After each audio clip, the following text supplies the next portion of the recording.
لا إله إلا أنت سبحانك إني كنت من الظالمين.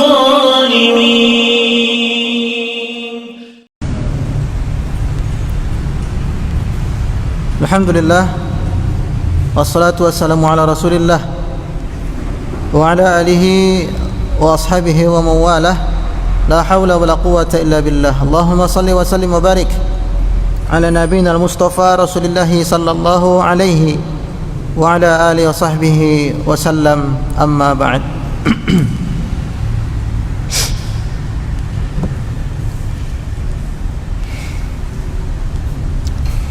Kita lanjutkan kembali pelajaran kita. Di pertemuan sebelumnya kita telah mengisahkan prosesi masuk Islamnya Hamzah dan Umar bin Khattab. Sore hari ini kita lanjutkan dengan kisah pemboikotan atau muqata'ah, pemboikotan atau embargo. Ya.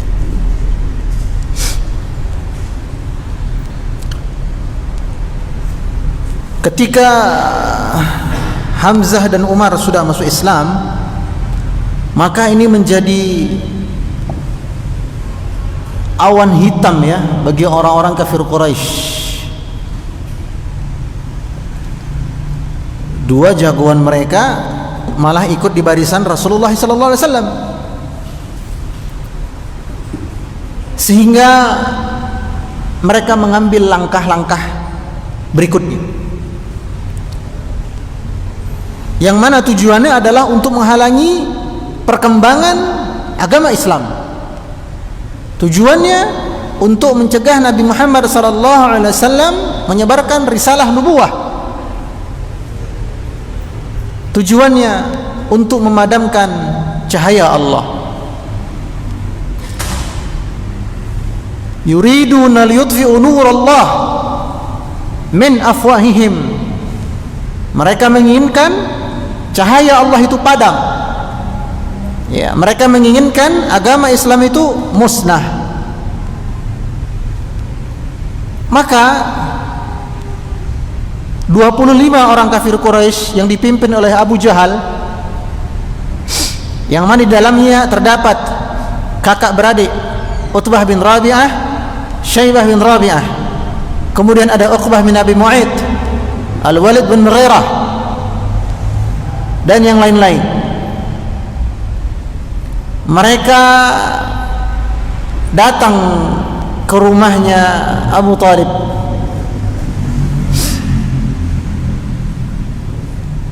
Hendak ngapain? Negosiasi. Apa kata mereka? Wahai Abu Talib, kayaknya kalau kami minta agar engkau menghentikan dakwah keponakanmu itu, kau tak terima. Begini aja deh, kita barter, tukar guling.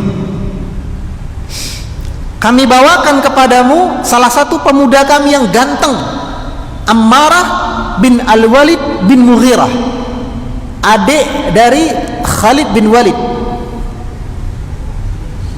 Kami serahkan Ammarah Al-Walid bin Al-Walid ini kepadamu. Sebagai gantinya, serahkan Muhammad kepada kami. Kan adil ini, kata mereka. Laki-laki ditukar sama laki-laki.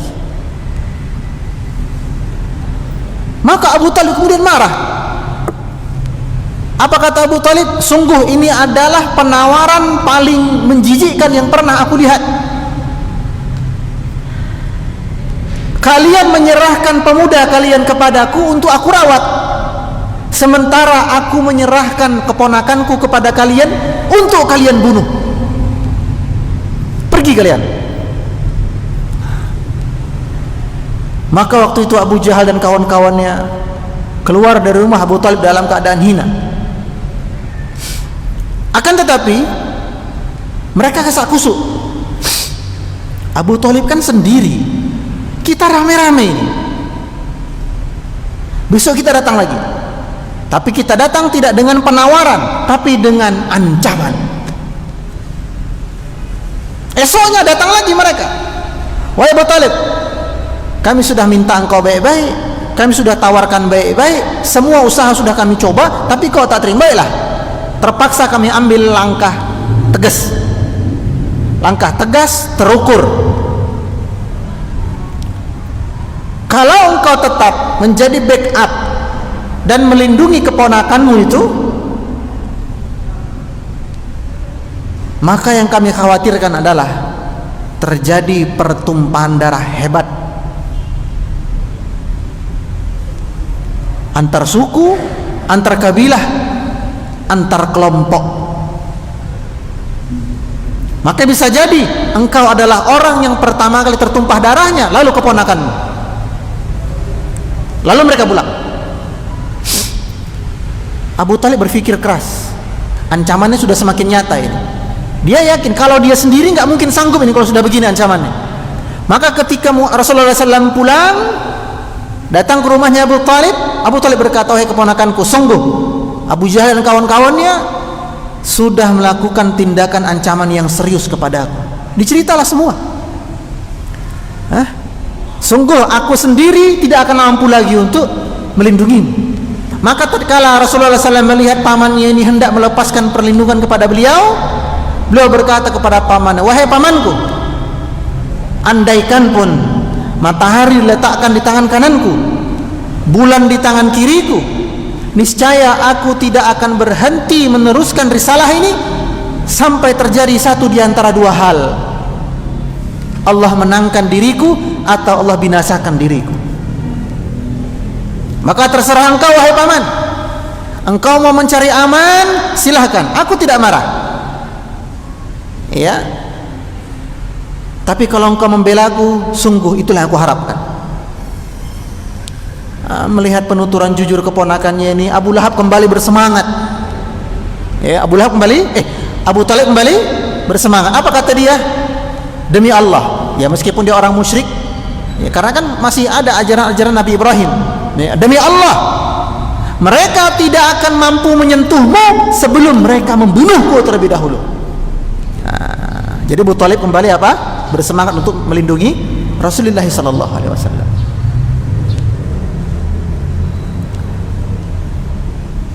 Hingga beberapa hari kemudian, Abu Talib mengingat-ingat ancaman-ancaman itu, ya. Tindakan-tindakan provokatif yang dilakukan oleh orang kafir Quraisy. Maka Abu Talib merasa perlu untuk memanggil setiap anggota kabilah. Dipanggillah Bani Hashim, Bani Abdul Muttalib, dan Bani Abdi Manaf, dikumpulkan semua di lembah atau Syi'ib Abu Talib, ya, di kampungnya Abu Talib, dikumpulkan semua. Lalu Abu Talib meminta perlindungan dari mereka. Apa kata Abu Talib?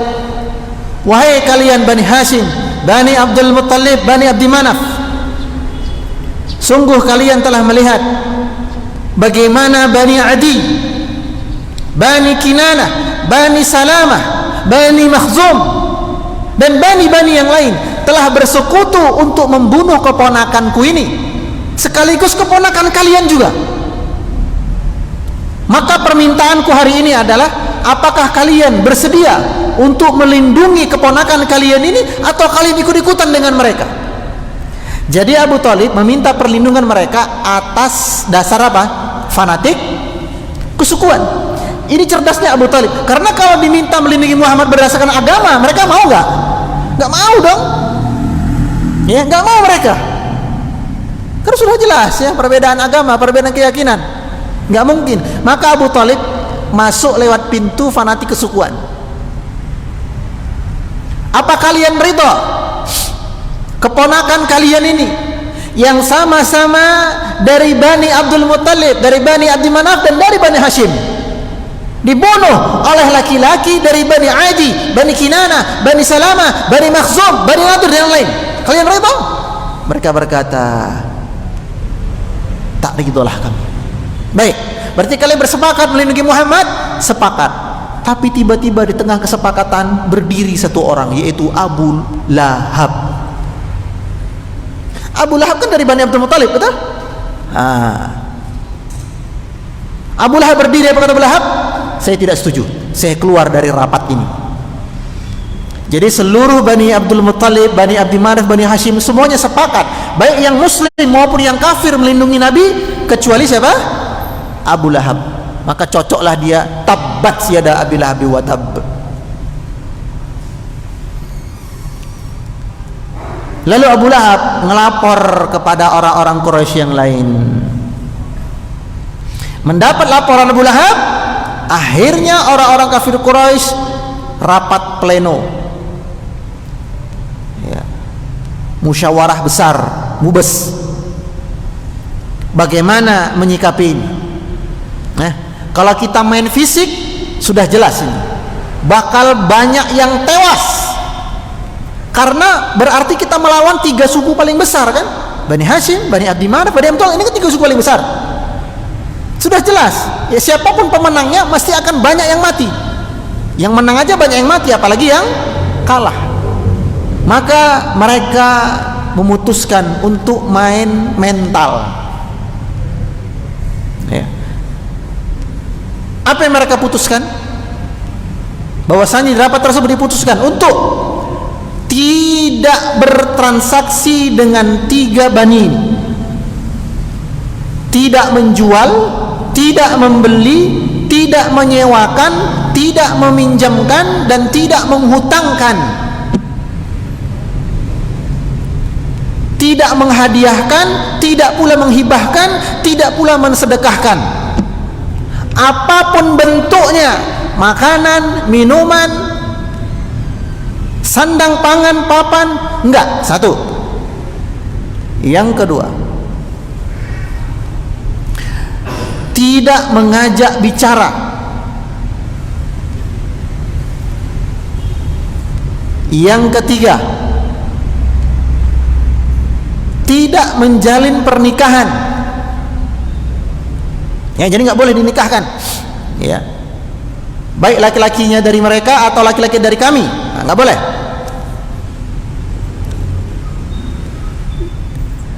Yang gara-gara kesepakatan ini akibatnya luar biasa. Ya, kesepakatan ini ditulis dalam sebuah piagam. Ya,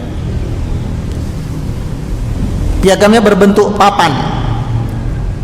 Satu riwayat mengatakan piagamnya berbentuk kertas tapi dari kulit kayu. Ya, kertas dari kulit kayu. Ditulis tuh poin-poin kesepakatannya. Ditulis. Lalu ditempelkan di dinding Ka'bah. Ditempelkan di dinding Ka'bah.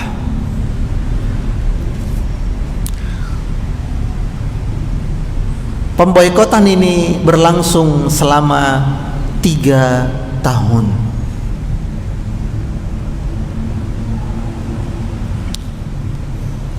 Lalu apa yang terjadi selama pemboikotan? Yang terjadi adalah banyak kaum yang hampir mati kelaparan, bahkan ada yang sampai tewas. Kenapa? Karena nggak ada sandang pangan, nggak ada. Sehingga banyak di antara mereka itu akhirnya terpaksa makan dedaunan, akar-akar pohon.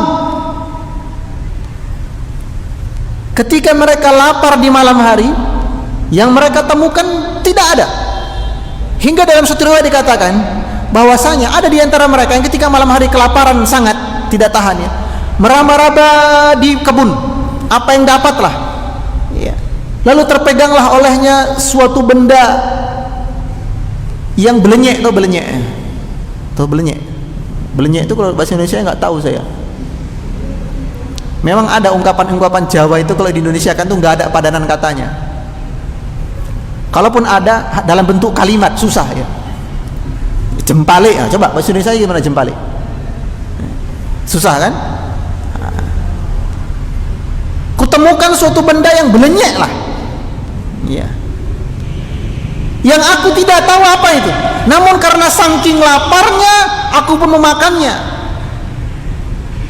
Dan aku tidak tahu benda itu sampai aku mati, entah apa yang kumakan. Bahkan dalam suatu riwayat, ada di antara mereka yang terpaksa memakan sepatu mereka. Sepatu kan terbuat dari kulit hewan ya. Nah, kulit hewan. Iya. Untuk apa? Mengganjal perut. Ya. Banyak anak kecil yang mati. Karena apa? Karena ASI ibu mereka tidak ada.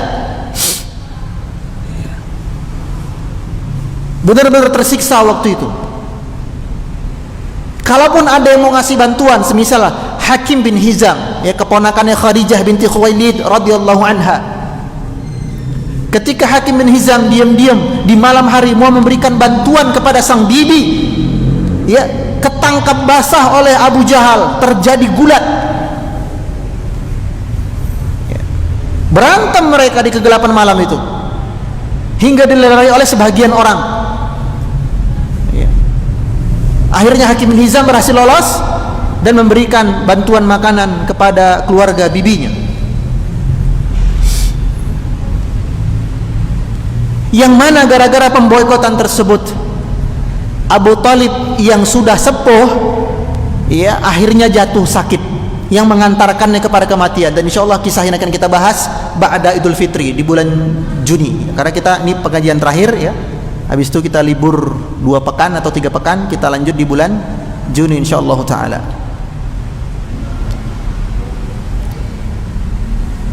Maka di tengah-tengah kepenatan tersebut ya, kesumpekan, datang pertolongan Allah dalam 2 bentuk ya. Datang pertolongan Allah dalam 2 bentuk. Pertolongan yang pertama, bahwasanya sebahagian orang-orang Quraisy mulai berani memberontak isi kesepakatan tersebut. Dimulai oleh seorang laki-laki yang bernama Hisham bin Amr. Melihat keponakannya, melihat pamannya, melihat saudaranya mati kelaparan, Hisham bin Amr mulai terenyuh lah. Ya walaupun beda keyakinan, kan ada juga yang sesama masih kafir, ada juga yang sudah muslim, tapi kan masih sedulur, piye-piye kan masih sedulur. Maka Hisham bin Amr gak terima, tapi dia sendiri gak mungkin melawan kesepakatan rame-rame orang. Maka dia mengajak temannya, yaitu Zuhair bin Abu Umayyah. Zuhair ini ibunya bernama Atikah binti Abdul Muttalib. Berarti Zuhair ini sepupunya Rasulullah sallallahu alaihi wasallam. Maka Hisham menemui Zuhair, "Wahai Zuhair, kau enak-enak makan di sini, sementara sepupumu, pamanmu mati kelaparan di sana." Katanya Zuhair, "Lah bisa apa saya? Saya cuma sendiri." Katanya Hisham, "Enggak, kita berdua, engkau dan aku." Kata Zuhair, "Cari orang ketiga, kalau cuma 2 enggak kuat." "Baik, saya cari yang ketiga." Maka Hisham ya menemui Al-Mu'tim bin Adi. Ya, Al-Mut'im bin Adi. Sama dialognya. "Mut'im, kau enak-enak makan, sementara keluargamu mati kelaparan di sana." Jawabannya pun sama, "Saya bisa apa? Saya cuma sendiri." Katanya Hisham, "Enggak, kita bertiga." "Siapa 2 lagi?" "Aku dan Zuhair." "Oke, kita sudah bertiga. Panggil yang keempat." Siapa orang yang keempat? Dipanggillah Abul Bakhtari. Ya, seorang penyair. Abul Bakhtari bin Hisham bin Mughirah. Ya. Dia adik dari Abu Jahal, tapi masih waras. Ya. Empatinya masih hidup. Ya, nilai-nilai kemanusiaan masih ada, nggak kayak Abu Jahal. Sama dialognya. "Oke, kita sudah berempat, cari yang kelima." Maka datanglah kepada Zam'ah bin Al-Aswad ya, bin Al-Muttalib. Ini juga sepupunya Rasulullah sallallahu alaihi wasallam. Akhirnya 5 orang ini naik ke Bukit Sofa. Mereka berkata dengan lantang, demi Allah, kami tidak setuju dengan piagam pemboikotan itu. Ternyata sebahagian besar orang-orang Quraisy juga tidak setuju. Tapi karena ya Abu Jahal itu loh ya, kompor-kompornya, mereka berkata kami juga sebenarnya nggak setuju kalau bukan karena provokasi Abu Jahal, kalau bukan provokasi semua.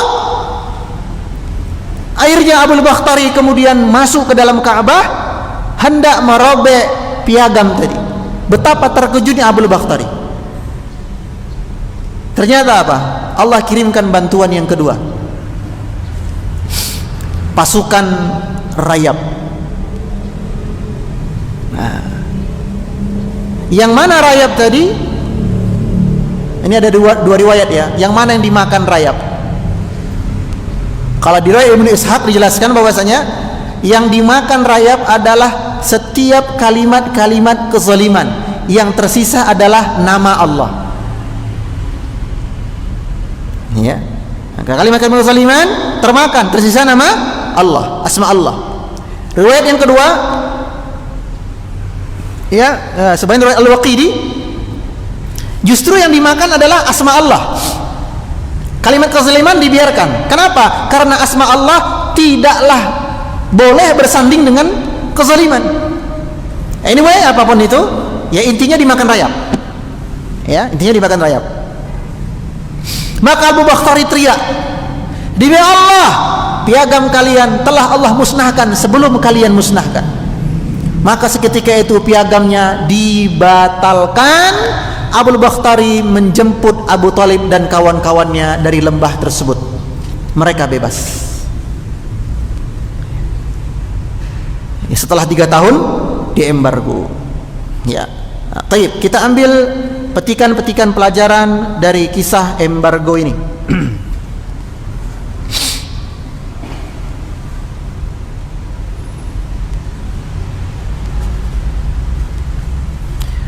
Pelajaran yang pertama, bahwasanya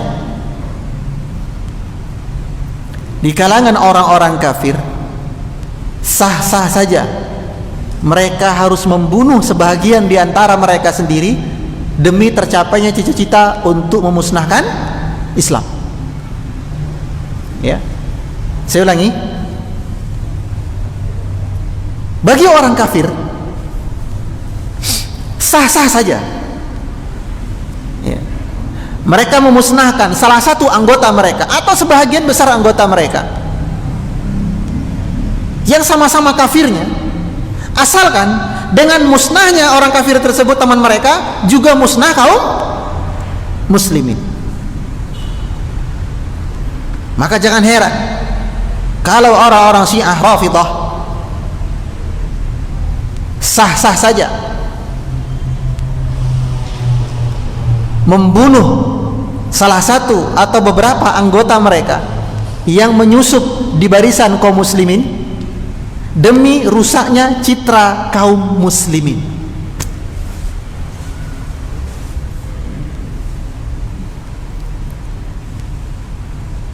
Ya, bagi orang Syiah wabil khusus sah-sah saja mereka membunuh mata-mata mereka yang mereka susupkan di barisan kaum muslimin, yang mana tujuannya citra kaum muslimin menjadi jelek.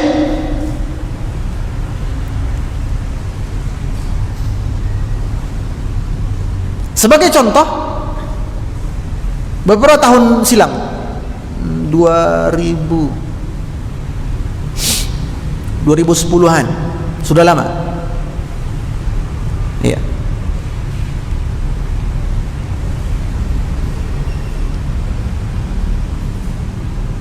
Intel Syiah Rafidhah meletakkan bom di dalam tas mata-mata mereka yang disusupkan ke barisan kaum muslimin tanpa sepengetahuan mata-mata tersebut. Lalu mata-mata mereka ini ikut sholat, ikut masuk ke masjid kaum muslimin. Diledakkanlah bom tersebut. maka ini memancing kemarahan kaum muslimin. Ketika emosi kaum muslimin terpancing marah sehingga melegalkan ya pasukan-pasukan Syiah untuk memberangus kaum muslim.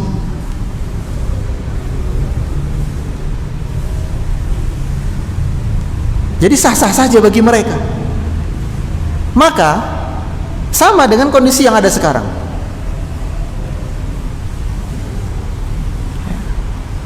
Orang-orang yang membawa bahan peledak untuk diledakkan di tempat-tempat ibadah orang-orang kafir, ya, tidak menutup kemungkinan mereka adalah anggota-anggota mereka sendiri. Orang tersebut adalah anggota-anggota mereka sendiri, yang mana dimaksudkan untuk mencoreng agama Islam. Ya. Maka famakaru wallahu khairul makirin. Mereka membuat makar, tapi rencana Allah jauh lebih hebat daripada makar mereka. Dan ini berbanding terbalik dengan kaum muslimin. Ya, kaum muslimin sangat menghargai nyawa kaum muslimin yang lain. Bahkan dalam hadis qudsi Rasulullah SAW bersabda, Allah berfirman, sungguh hancurnya langit dan bumi lebih baik bagiku daripada tertumpahnya satu nyawa kaum muslimin. Ya. Akan tetapi begitulah permainan media. Kalau sudah kejadian, maka sibuklah berita terorisme. Dan selalu yang tertuduh adalah mereka-mereka yang berusaha iltizam di atas sunnah,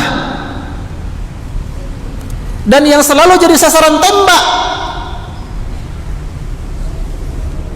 justru mereka-mereka yang berusaha untuk menyelamatkan kaum muslimin dari pemikiran-pemikiran sesat. Dan selalu saja yang tertuduh dai-dai sunnah dengan tuduhan-tuduhan yang keji. Ya.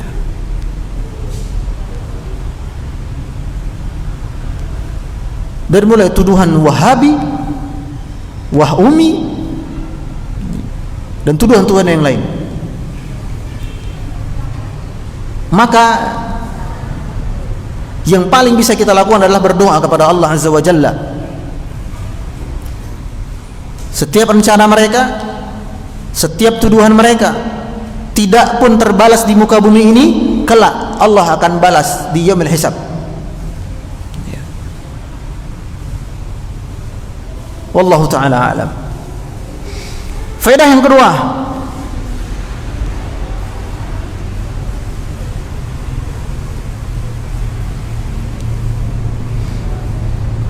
bahwasanya orang-orang kafir tidak akan ridha selama-lamanya kepada orang muslim kecuali murtad dan masuk ke dalam agama mereka. Ya, sampai hari kiamat orang-orang kafir tidak akan ridha sampai kaum muslimin itu mau masuk ke dalam agama mereka. Lan tarda ankal yahuda walan nasara hatta tattabi'a millatahum, katanya Allah. Allah yang tidak pernah berdusta, Allah yang tidak pernah ingkar janji. Inna wa'dallahi haqq, katanya Allah Azza wa Jalla, sungguh janji Allah itu pasti, ucapan Allah adalah benar. Maka selembut-lembutnya orang kafir, jangan sampai tertipu. Sungguh tetap di hati sanubari mereka ada keinginan agar kita masuk ke dalam agama mereka. Maka sungguh najis dan menjijikkan ada seseorang yang merendahkan muruahnya, merendahkan harga dirinya, merendahkan syiar agamanya untuk masuk ke dalam rumah peribadatan orang-orang kafir, menjadi penjilat mereka. harganya Islam di mata orang kafir kalau sudah begitu? Lalu berpuisi, melantunkan syair dan pujangga yang seolah-olah merendahkan kaum muslimin, meletakkan kehormatan kaum muslimin di bawah kaki-kaki mereka, lalu berkata ini adalah toleransi. Orang-orang seperti ini bisa bertoleransi dengan orang kafir, tapi tidak bisa bertoleransi dengan sesama muslim hanya gara-gara perbedaan furu'iyah. Mereka bisa masuk ke dalam gereja, tapi mereka tidak sudi masuk ke dalam masjid yang tata cara ibadahnya berbeda dengan apa yang mereka yakini. Kenapa mereka bisa berlemah lembut kepada orang kafir yang mengatakan Tuhan itu adalah tiga, yang mengatakan Isa adalah anaknya Allah, tapi mereka tidak bisa bertoleransi kepada sesama muslim yang berkata Allahu Ahad? Mereka inilah yang sebagaimana digambarkan Rasulullah SAW, ad-du'at ala abwabi jahannam, para da'i yang justru menyeru ke neraka jahannam.